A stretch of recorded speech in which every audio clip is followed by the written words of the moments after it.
Welcome to the Success with Jewelry podcast, where we invite you inside our conversations about business success and marketing for jewelry designers and entrepreneurs. We're Laryssa and Liz, jewelry marketing experts with a combined 16 years of experience in jewelry marketing and proven track records in helping jewelry brands meet their goals. When you listen to or watch this podcast, you get an intimate and exclusive peek behind the curtain of all the things you wish you could know about earning success in this industry. Welcome to episode 115. This week, we'll be chatting with Morgan Miller, Sales Director at COUTURE and Luxury Lifestyle at New York Now. We'll discuss the importance of education when it comes to emerging brands in the jewelry industry and share opportunities for designers to take advantage of. In the bonus segment, Morgan will share some of her trade show tips. Hey, Morgan and Laryssa, let's get into it. Yay, let's get into it.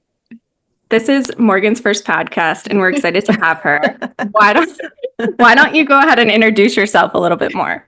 Hi. This is so strange just because I've never done it before. So I'm like totally at a loss of how to communicate effectively. But for lack of a better expression, my name is Morgan Miller. I'm the sales director for both Luxury Lifestyle at New York Now and for the COUTURE show.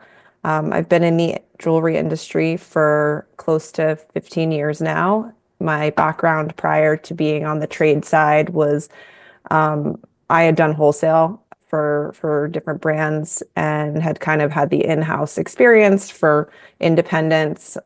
So in terms of those trials and tribulations of really how to make your brand stand out, how to wholesale effectively, figure out how to communicate with, your direct customers and your retailers were all things that, I had to experience in my previous role. And I met Liz through that, and we became, dear and fast friends. And flash forward, Liz is a huge, if not the reason why I'm doing the job that I'm doing now. And in the role I have with both COUTURE and with New York Now, I have the pleasure of working with smaller independent designers, emerging talent, mid-sized companies, and larger scale businesses, and work to help them meet their strategic goals through the platforms of shows. That was a great introduction. You did a great job. Yeah. She's done podcasts before. I know. Get out of here. I listen to podcasts. And that's usually the side I think I'm the most effective at, is the consumption of the material as opposed to being the one contributing. Well, you've soaked in the good introduction, I think. That was great. Laryssa and I actually did a episode about an elevator pitch because somebody who had done an elevator pitch and felt like she just didn't do her best asked us about it. And it's such an important part of it is like to be able to explain who you are and what you do. It's not an easy one, to describe who you are and what you do, because they're not necessarily one and the same. But I think for so many of us in this industry, our identity is very much wrapped in what we do here, and it translates into how we live our life as well. So I always find that question kind of hard to answer, because I'm like, I kind of am the thing that I'm doing, for better or worse. And how you describe that to people is always, I need to work on my own elevator pitch is basically what I'm saying. I tell this to designers all day, every day, and yet I have not effectively been able to encapsulate my own. Yeah. I think, it's tough to talk about yourself. But I think something that we're all passionate about, and I know this is like what really brought Morgan and I together, is our passion for independent jewelry brands. And then once you took on the role with COUTURE and the shows, it was kind of like our passion to like make sure they succeed or like provide education and support. And Laryssa's the same way. She's providing education through her podcast platform. She has a separate podcast outside of this and through tons of resources and stuff like that. So I think this is the perfect group to be talking about education. Sounds like it. I feel like I'm sitting with the big dogs here. Big dogs. Morgan, I'm just curious, for my own curiosity, as you were talking, I was wondering, like, what does your team situation look like? Do you have people like working with you? Are you mostly solo, like in what you do? Yeah. So, I'm on two separate teams. There's a little bit of like a Venn diagram overlap. So my when I started working for Emerald, and Emerald is who owns both Couture and New York Now, I had exclusively worked on the Couture team for 8 years prior to joining the New York Now team. So the Couture team, we're a small but mighty team, but we are a very small team, considering the size of what our event production looks like. For New York Now, I'd say we're also a small team, and that requires everybody to be super nimble across both teams. But there are members that I work with on New York Now that also work on Couture, but there are people that I work with on Couture that don't work on New York Now. So it's really, you're kind of flipping different hats and different roles, but we are a team, for sure. Everything that we do is a team effort. So it's all about we. Does That's that work right. happen? Sorry. Go ahead. No, go ahead, This Laryssa. is me just being curious, like, because obviously the trade shows happen only a few times a year. Is the work for both happening year round consistently? Yes. And now that I work on two events, there is not like a moment where that isn't the case. So Couture takes place annually. So it's once a year at Wynn Las Vegas. The dates are typically fluctuating between the end of May and the beginning of June, but that's a 365-day production for that, 4-day event. So 361 other days to work on 4 days of show, which is, it is a incredible event to produce.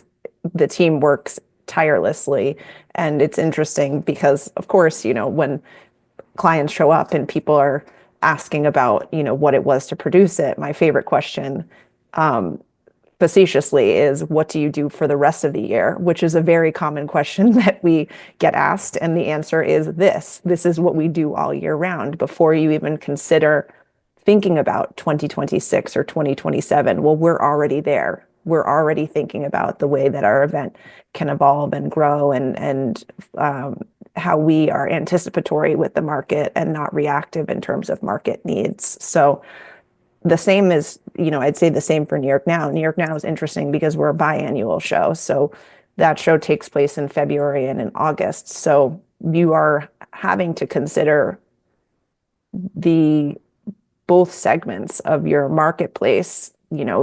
February is such a consideration around replenishment post-holiday. You're thinking about how retailers are forecasting their budgets and what they think their open to buy could look like. So it's a really interesting, like, advantageous time in that sense. It's also a timing where you can get things like seasonal stores. So when you're thinking about stores that are in places like Nantucket or Stone Harbor, Martha's Vineyard, you're really thinking about a seasonal based retailer. And so those timings, I'd say February, the time of all of that is kind of taken and encapsulated into consideration. And then when you get into a time like August, you're really thinking and gearing up for that holiday season.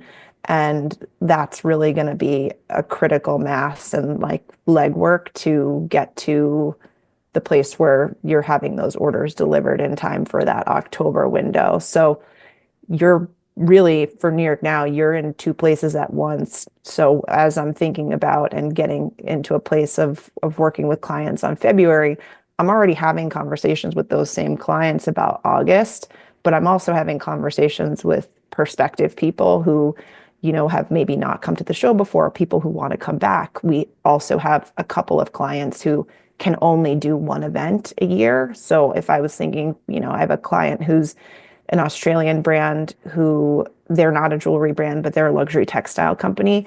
August has a luxury textile show in Australia. They cannot do August, but they come every single February. So you already have to take into consideration that that person has to be re-added to your floor plan. So the game of shows is so unique. It's like a lot of it is Tetris, in addition to curating and merchandising and thinking about how you position things as the way a retailer would buy. But it's definitely, you're in more than one event at any given time. I always think about it the way, if you're a Mac user and you use the F3 button and all of the screens kind of move around, you're flipping back and forth constantly.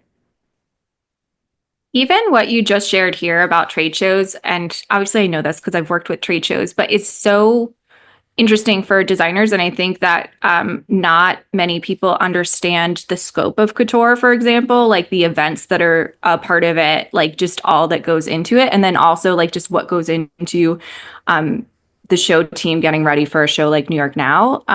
But let's kind of talk a little bit more about that and education and why is it so important for new designers? Because I think there's an issue where designers like aren't sure what trade show to do and they just sign on to one, but then maybe they aren't sure exactly how to go about it. They think they can just show up. Why is it so crucial?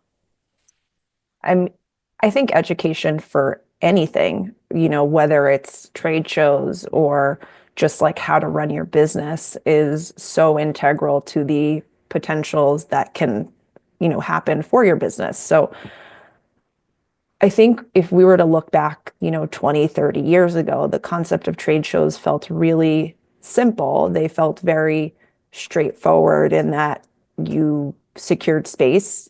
It didn't necessarily even matter exactly where you were positioned, and you bought your location and you showed up, and the people who came and you met with bought things, and it was pretty straightforward. There wasn't a lot of, I don't want to suggest that there wasn't planning that was taken into consideration, but in terms of how you were really strategic around what you did with your time and how you took advantage of it and made the most out of it was light years difference to where we are now. I mean, we've had essentially more than one recession. We've gone through global pandemic. We've had, geopolitical unrest. We've had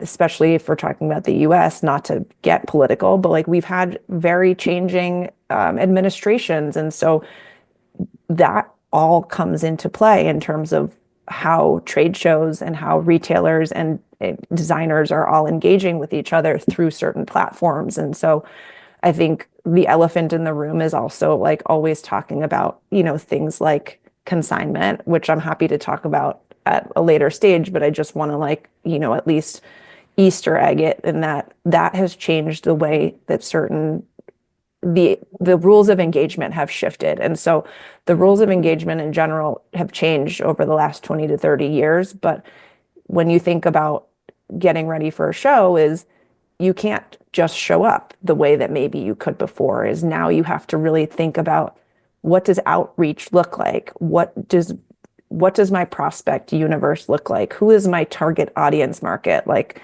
not to get very, businessy, but like a TAM, and understanding what your TAM is really important. Who are the types of stores that you think that you could be aligned with? Where do you see your product selling? Who is your customer? And these questions were important in the past, but they were never anywhere near as important as they are now, which you really should have some semblance of what your customer looks like. And as a result, you can kind of work forward and backwards. Once you know who your end consumer is, you can kind of figure out the stores that populate to that. And the same goes for once you figure out your stores, you can kind of figure out who your customer is. So that is a really important educational element that really somebody should be thinking and taking into consideration when they think about what shows they might want to do. So if you have a show that, the retailer community is, all American handcrafted, it's art galleries, it's museums, and you have a product that is, manufactured overseas and doesn't have those value propositions, like that's not going to be the right show for you. It doesn't really matter if they have a really great attendance base, or you hear how strongly these retailers are coming to buy. That is probably going to be not a successful event for you, because how you run your business to who's coming to buy from businesses don't line up. And so that's the number one thing that I think ends up being a pitfall for people, is they're not aligned with the event that best services their needs. And that shows are really meant to be that platform. They're meant to help you they're meant to help you it's a conduit, it's a bridge, it's connecting people together in a particular place and time, but it's how you take advantage of being there and how you make the most of it. That's going to be the determination around what success metrics look like. So I think education, and sorry, this is super long-winded, but I think education is just incredibly important of understanding what shows make sense for you and why, but also how you educate yourself to get ready for a show as well. And that those two things are two different levels of education, but they're both a necessity for figuring out how to make the most out of an event. And I strongly believe that events are one of the, if not the strongest way of being able to create in-person meaningful engagements and connections. I think a common misconception about shows too is it's so much a marketing expense and it's so much of building relationships. And at the end of the day, the jewelry industry is always going to be a handshake business. Just it always will be. We can't get it. We need to meet in person. You need to meet people in person. Maybe your sale isn't happening right when you do your first trade show, but it will happen eventually once you meet somebody in person and maintain that relationship. It's still such a handshake business. It's a business that's built on trust. That's the foundation of it. And if people looked back historically, is everyone, regardless of sort of socioeconomics, has typically had like a family jeweler, like whether it's the jeweler in the area that people are just familiar with, and that's where you go to take, your rings to be cleaned, or you need to go get something sized, or it's somebody's monumental occasion. Maybe it's a birthday, an anniversary. It's like there's somebody that to go to, and it's a word of mouth. And it's typically because that person is going to do a good job. That they're a place that you can trust, and you can see them face to face. And that still applies to brands and retailers. That's not just an end consumer based on confidence. It's a relationship building industry, and all industries are about relationship building. But when something that is so fundamentally profound, precious, valuable, not just in terms of, the way people take the time to create it, but it quite literally has intrinsic value, is you want to know the person that you plan on working with in this way. It's kind of like being in a relationship. You want to meet the person before, even if you're online dating, at some point you'd like to meet the person that you've been in an exchange with. So I always think about trade shows and relationships with designers and brands and retailers as like it really is about being in a partnership. It's about basically being in a relationship, and relationships can start hot and heavy, and they can also end in divorce. But ultimately, it is very much about relationship building. And I think there's a lot of fundamentals around education that play into how to best navigate that. But yeah, it's 100%. You will not be able to replicate the ability to have an in-person exchange and connect in that way, especially not through images. I mean, we're an industry where besides the actual product itself, the image is the most important thing. Images are great. They really don't tell you the story the way that seeing everything, touching things, talking to the designer, understanding their intention, their brand values. You cannot get that outside of being able to engage in person. Yeah, and we're going to get into chatting more about Curate It, but something that kind of came through in all of the interviews we did this past season was like the retailers, they want to know the artists, they want to know their values, they want to know their story, and they want that person that they're working with to be easy to work with. And you can't necessarily learn that from an email correspondence. No, definitely not. And I love that you bring up wanting, people being easy to work with. That is so critical. I think if we think of any relationship that we have, is typically the people want to work with nice people. People want to work with people who are easy. And that's not because that means being overly accommodating. It just is life is challenging enough as it is. If you're able to have somebody where you have like a symbiotic relationship with, and it feels like you're both aligned, things are just going to be infinitely easier in terms of how the relationship is going to go. And you will much more likely be the type of person that someone is going to come to rely on for an opportunity that comes around. I mean, people who aren't nice and people who are difficult, better have a really dynamic product on your hands because it's 2025. This isn't the big mistake, huge moments anymore where people can be nasty and unkind. It's just you really do need to practice what you preach. And I think that that's the easiest thing that a brand can do is to make themselves available, make themselves accommodating. Again, not being a pushover, but just making sure that they're resource oriented. Like, how can I figure out a way to make this easier for you? Are words to somebody's ears at this point. So yeah, I think that what you said makes a lot of sense to me. Yeah, that was just my biggest takeaway.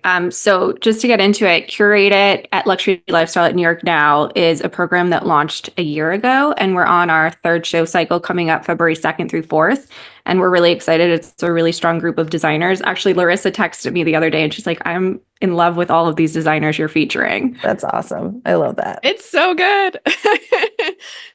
Yeah. Well, I mean, it might be helpful, actually. I'm assuming that people know about Couture and New York Now, but that might have been an incorrect assumption on my behalf. See, this is, again, podcast newbie. So I'm just assuming that everyone's on the same page. But it's funny because I think we assume too, but maybe we should give like a little brief summary. Yes, definitely. So Couture is, the leading designer branded fine jewelry and luxury timepiece trade event. New York Now is the leading lifestyle, home, gift, jewelry, and accessories trade event that takes place biannually, Couture annually. Within New York Now, we have different ways of exhibiting, but there is one area in particular that I oversee and I'm working on called Luxury Lifestyle. Luxury Lifestyle is meant to be sort of a show within a show experience that's this kind of oasis space where designers and brands really are looking at how they empower themselves through the visuals and brand storytelling, and really are looking to foster a sense of community over competition and really look to align strategically with their positioning as individuals, but also cross-leveraging as, the sort of entity as a whole. So within that, this will be our third cycle, but we launched what originally was called the Emerging Fine Jewelry Designer Incubator, EFJDI, which was a mouthful to say the least. It was then sort of repositioned and rebranded to Curated. So Curated is within Luxury Lifestyle, and it is this 3-show cycle, emerging talent, educational cohort that then culminates in the opportunity to present a collection. So for as much as it is tied to an event and tied to, exhibiting at a trade show, it is far greater than the sum. Like, what is that expression? It's like greater than the sum of its parts. That is a part of it, and it's an exciting part that culminates in that. But it is, Liz and Robin Kramer, who, if anyone is not familiar with, is also an amazing consultant that works in the industry. Her company is Red Boot. What is it? Red Boot Consulting? Red Boot Consulting, and she has the Red Boot Intensive, but she's like the wholesale expert. She's like the go-to for wholesale support. So between, we are really fortunate to work with both Liz and Robin on Curated, and the process is really, we have X amount of spaces for brands over these 3 cycles, and the brands are, embodying the most distinctly unique points of view within the applications that we're receiving. And these companies are going through an educational syllabus, as well as really developing their voice, their narrative as individual brands, but also how are they working together as a community.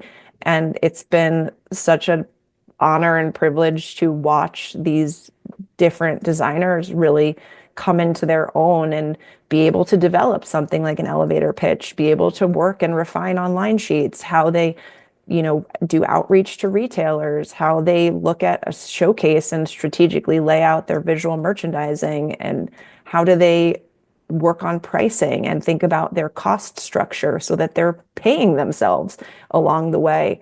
And, how are they reaching out to press? How are they trying to take advantage of, that we have such great trade press in the industry, and much of it is not pay to play. So how are you making sure that you're staying on top of being on the radar? And, there's so much that comes with participating in this program, one of which is just happens to be exhibiting at a show. So I think that was a really big fundamental building block for us in developing Curated and working to really, help bring to life much of Liz and Robin's vision collaboratively. Is education is the missing puzzle piece for shows. It is like the thing that often is, I wouldn't say it's even overlooked. It's that,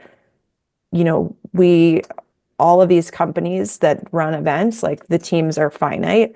There's only so many hours in the day in terms of things like being able to client manage, et cetera, and liaise with people and make sure that they're fully wrapped up, baked in, set up. It's challenging to then also consider how you create all of this additional information, but it's so rewarding. It's necessary. I think that there's no event at this point that really is moving forward and moving the needle in a way that is maintaining relevance. And again, I'm a big believer in being anticipatory and not being reactive. Is this is something that people need. It's been clear based on what is going on social media and hearing designers trials and tribulations and the pitfalls that they're experiencing. And people are actively seeking out the answers.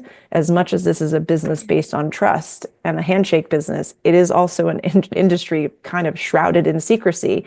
It has been historically having an element of really what's like a lack of transparency and people feeling comfortable to share those resources. And I think that's what makes luxury lifestyle and Curated so special. Is that's not the belief of how this community operates. Is that what I know is what you know, and we're greater and stronger together as designers and individuals and businesses and people out in the world if we are collaborative, as opposed to, I'm not sharing my stone dealer with you because only I can get gemstones from that person, or I'm not going to share with you what the example of my line sheets look like when I know they've been successful with stores and I've gotten positive feedback, because I don't feel the need to do that.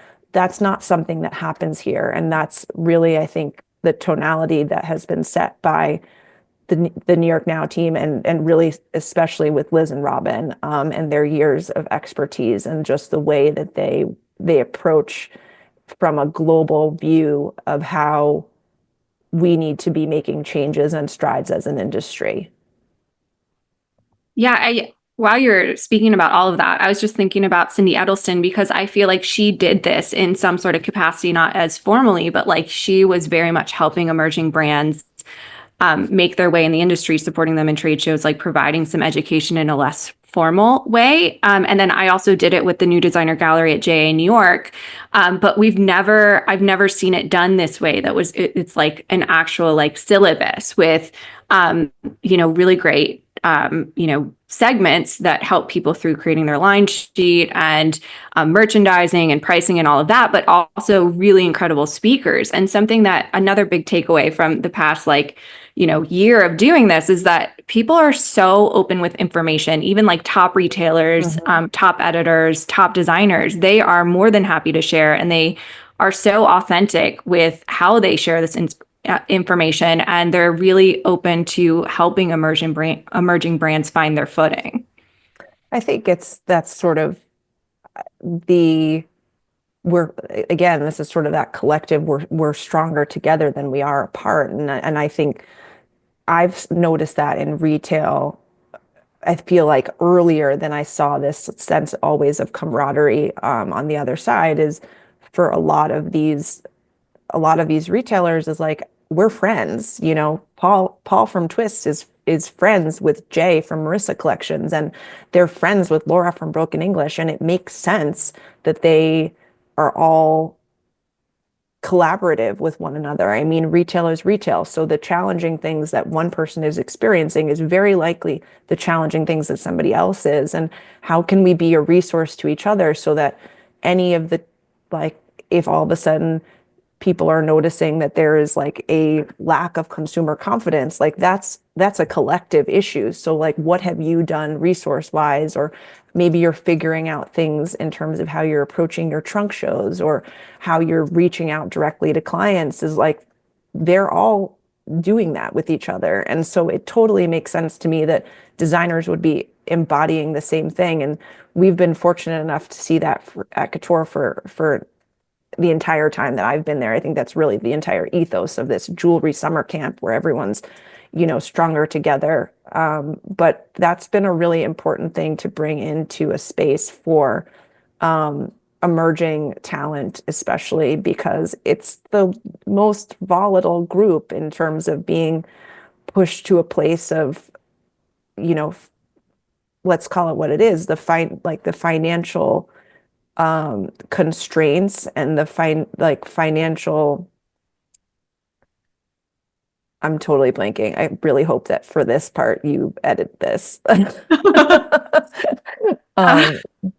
Or maybe not. I don't know. I don't know how it works, but I think this, like, emerging designers are the group that are going to be put at the greatest amount of risk. And so to be able to come up with a level of programming that tries to mitigate what those financial risks are and how to maximize on every single penny and every dollar that is spent, I think that is a necessity to be doing. And I think events have the responsibility and owe that to designers at this point. I think we're all familiar with certain things that have been going on in the industry, of entities that have claimed to be things that they're not, and people are paying for resources and not receiving back what they've paid for and what they've been promised and what they've been owed. And that, to me, really marks and shows how much of a void there has been, at least in a way that is accessible. There's tons of things that exist that really, the more that you can pay for them, the greater the opportunities are. But when you're just starting out in the business and you want to be able to get mentorship and guidance from Mary Margaret from Tiny Gods, or you want to get mentorship and guidance from Simone Waldron from Viewpoint and from Rap Group, like, that is not an easy thing to always figure out how you can gain that access. And curated has been, it is like removing the veil. It is a lack of gatekeeping. It is about creating community and fostering that. And luxury lifestyle, I take my hat off to the amazing designers who had created this. Like, that luxury lifestyle was a destination born out of the desire of these designers and brands. They asked for it. They came to the show.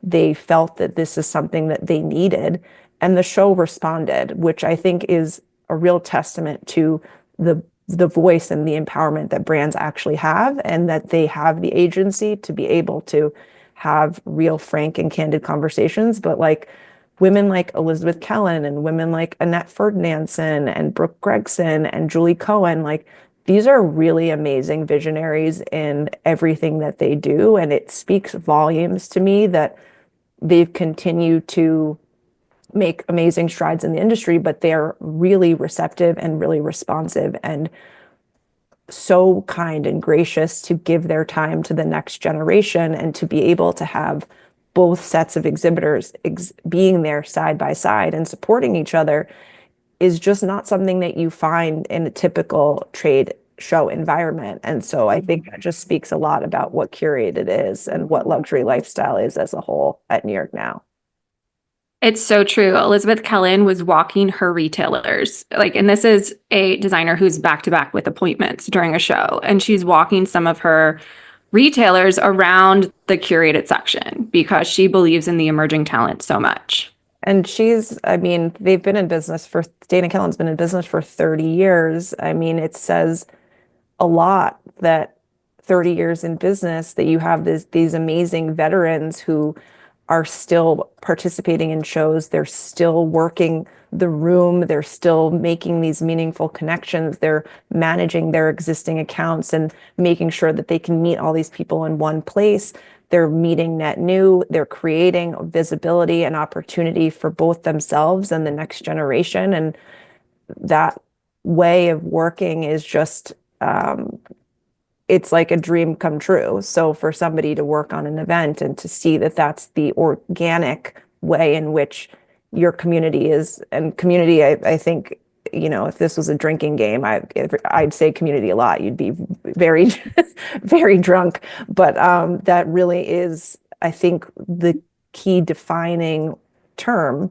And that is the word I would use more than any other, is creating and fostering a sense of community is going to be the driving force of any event and every individual who participates in it.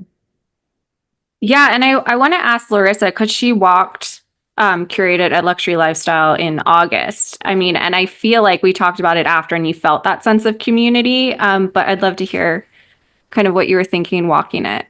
Yeah. Well, it's interesting having that experience and now hearing you, Morgan, talk more about you as from the organizer's perspective, and Liz, and it's all kind of like coming together, and I feel very warm and fuzzy inside because it is such an amazing thing. And the designers were all so supportive of each other too, and like sharing experiences amongst each other. It's so amazing to watch. Yeah. And even like for me, I'm not involved in like the wholesale side of the business, but I support brands with marketing. And some clients that I've worked with have participated in some of these initiatives, and seeing how this extra support gives them this like holistic 360 kind of thing that I myself cannot give them, but with the support of what you're doing, it just like rounds them out so nicely. And I'm very appreciative of that because it helps me do my job. Yeah, it's funny. We have our company has brand values. And so it's agility, commitment, and excellence. And then we think about things from the lens of 365-day engagement, customer centricity. And that really makes me think 365-day engagement, customer centricity, and totally can't remember the third value proposition. But essentially, that's the way that I think that curated has really come about. And I think that's something that all of these designers really embody is that's really what they're looking to get out of it. Yeah. And not only having when you guys were talking about education, I'm thinking, yeah, there's a lot leading up to it and there's a lot of preparation, but even just the experience of being there, a lot of them hadn't realistically considered even the possibility of like exhibiting at New York Now before, or this kind of like opened something in their minds that was possible to them. And the education of being there, getting the feedback in real time, seeing like what the people around them are doing and the experiences they're having, like I think that that's a really invaluable thing as well. I'm really glad you brought that up because that is so critical. I think jewelry designers live in a silo. It's actually kind of a lonely business to often be a part of, especially if you're like an independent sole proprietor, especially if you're doing bench work, is like you're spending pretty much all of your time wearing that hat. And the likelihood is if you're quite emerging, it might just be you, which means you're the person who is the designer, you're the maker, you're the manufacturer, you're the stone dealer, you're the marketer, you're the person who's facilitating packages and orders. Like, you wear every single hat. And so it can be very hard to, for one, know who to ask questions to, how to ask for help, where you even go to find help. And for things like feedback, because people are working and they're working independently with such laser focus, is the collection that I'm making or the pieces resonating with the audience that I think they are my prices in line with the market? Am I missing certain silhouettes so that a retailer can create a full story that's cohesive? Because I could have a collection of 20 pieces. The likelihood is somebody's still going to tailor that down maybe to 4 to 6 pieces based on who their audience is. I'm not going to have any of that information and any of those insights without being able to expose my collection to an audience that is able to engage with it and then provide me with that feedback.